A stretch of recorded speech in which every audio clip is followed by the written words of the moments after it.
Hello and welcome to Daily Dose Radio, a 5-minute-a-day podcast studying the Psalms verse by verse, recorded here in the dining room of the Bible Bistro, located in Sharonville, Ohio. Hey there, friend. Welcome back to Daily Dose Radio here in the Bible Bistro.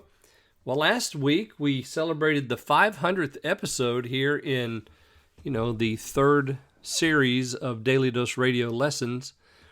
This is the third time that we've made it through, or the third time we're making it through the Psalms, verse by verse. Remember my little elevator speech, 5 minutes a day, 5 days a week, studying the Psalms, verse by verse. That's what we do here on Daily Dose Radio. And last week was episode 500 for our third season of studying the Psalms, which is a great celebration. So today is the 501st episode of the Psalms. So I'm excited about that. And we come today to the second half of Psalm 78. I told you last week we're going to do this in two parts. Part 1 was last week up through verse 35, and this week we're going to take 36 and go through the remainder. I think it's 72. So we're right here in the halfway point. And so we're taking kind of big bites because this is a really big psalm. We're doing big bites here to finish the psalm in 2 weeks. And so let me read for you today, beginning here in verse 36.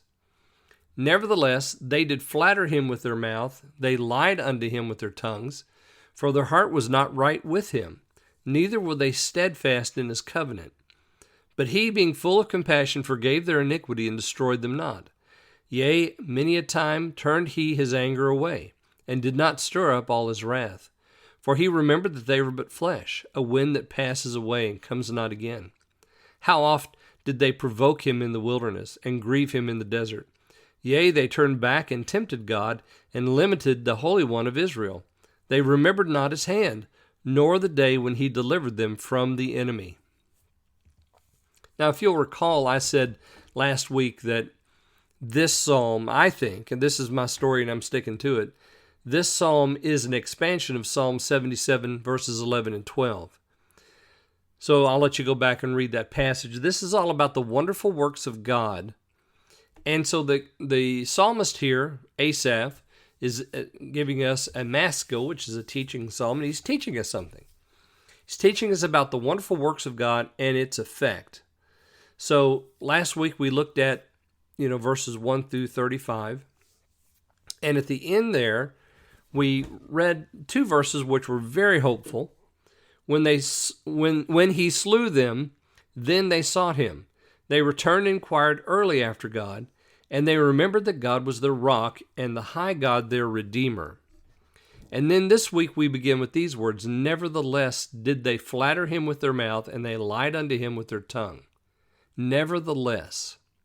You see how the situation now turns on that one expression, nevertheless. So even though we had an expression of what we might have called revival, they sought him, they returned, they inquired, they remembered the high God, their rock, the high God, their Redeemer. Even though we have this beautiful expression of faith, it was only an outward religious activity because something was wrong in the heart. I'm old enough to have remembered 9/11 here in America when the Twin Towers came down and America felt like it was under siege. And of course the flight, went into the Pentagon, and that one flight that flew into the ground in Pennsylvania, all of that. I remember that day. And I was pastoring a church at that time. And I'll never forget the week after and several weeks after, we just had this huge influx of folks who came into the church. Everybody was ready for revival. Everybody was looking to seek the Lord. And I think that you could have probably said exactly what the psalmist says here. They returned early, they inquired, they remembered. So all of that was happening. There were people who were, looking for a place to pray. People were looking to get back to the Lord. They knew that they were out of his will. But guess what, folks? That evaporated. It evaporated because where are those people now? I'm sure that some are left in the churches that came during that time, but there was a whole lot of people, at least in my experience, who came with all the great vim and vigor of intention, but it didn't last. It didn't last because, nevertheless, they did flatter him with their mouth. They lied unto him with their tongues, for their heart was not right. You see, out of the issues of the heart, the mouth speaks. And so you have flattery and lying unto the Lord because you want to get away from the punishment. And so America in 9/11 back in 2001, they were looking unto the Lord because they wanted to escape the punishment. And so they ran to the churches. But where are they now? Well, they've hardened their hearts is where they are now. Because they flattered him, they lied, their heart was not right. And they were not steadfast in his covenant because they didn't care a thing about his covenant. But, notice verse 38, but he, being full of compassion. You see, even though you are faithless, God is still faithful. And you could turn back to him right now, right this very second. Even though your heart has been hardened by your flattery and lies unto him, even though you have not kept his covenant and you've not been steadfast in trying to find him or seek him or keep his covenant whatsoever, God is still compassionate. But he, being full of compassion, forgave their iniquity and destroyed them not. Yeah, this is a grace for people devoid of merit. And ladies and gentlemen, you know who that is? The people devoid of merit? That's all of us. That's every single child of Adam's race. We are a people devoid of merit. But God, being full of compassion, forgives. He doesn't destroy. He turns his anger away. He does not stir up all his wrath. There in verse 38, verse 39. He remembered that they were but flesh, a wind that passes away and comes not again. Yeah. So God is merciful. 38 and 39 describe that. 40 and 41, 42 describes how corrupt the heart of man is. They provoked him in the wilderness. They grieved him in the desert. They turned back and tempted God. They remembered not his hand, nor the day that he delivered them from the enemy.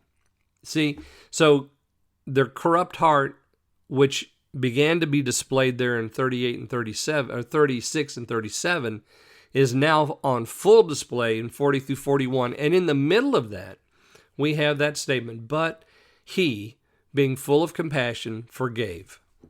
That's it. That's what we need to know.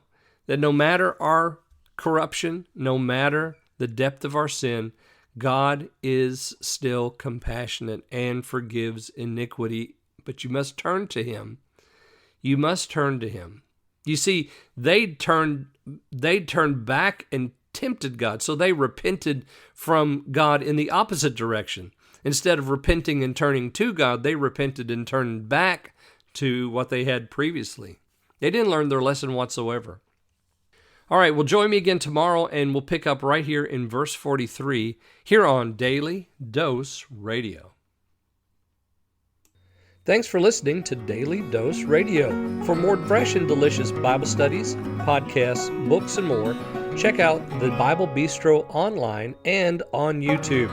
Join me again next time for Daily Dose Radio.